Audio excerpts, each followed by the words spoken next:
Dušan Kosič, 2-0 na koncu za Olimpijo, prvi poraz Celja v pomladanskem delu sezone. Vaša ocena tega obračuna?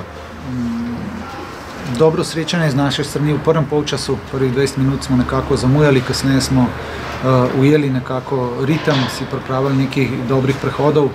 Nažalost jih nismo izkoristili in seveda dobili tisti nekako poceni gol v prvem polčasu. V drugem polčasu smo probali z nekimi menjavami, z nekimi spremembami, da bi se vrnili v igro. Začetek je bil nekako spodoben, kasneje se je pa naša igra nekako razvodenela, premalo je bilo natančnosti, premalo smo si upali in na koncu Olimpija zasluženo zmagala. Tisti prvi zadetek je bil, kot kaže, ključen za današnjo tekmo. Kakšen je bil dogovor o polčasu v slačilnici? Da gremo, če smo po zaostanku 2-0 lahko se vrnili v igro, smo upali vsi, da lahko tudi danes naredimo. Imeli smo spet neke situacije v drugem polčasu, kjer bi z večjo natančnostjo mogoče lahko se vrnili v igro, ni nam uspelo in moramo priznati, da je nasprotnik bil boljši. Čaka vas še eno gostovanje, zdaj v naslednjem krogu odhajate v Krško?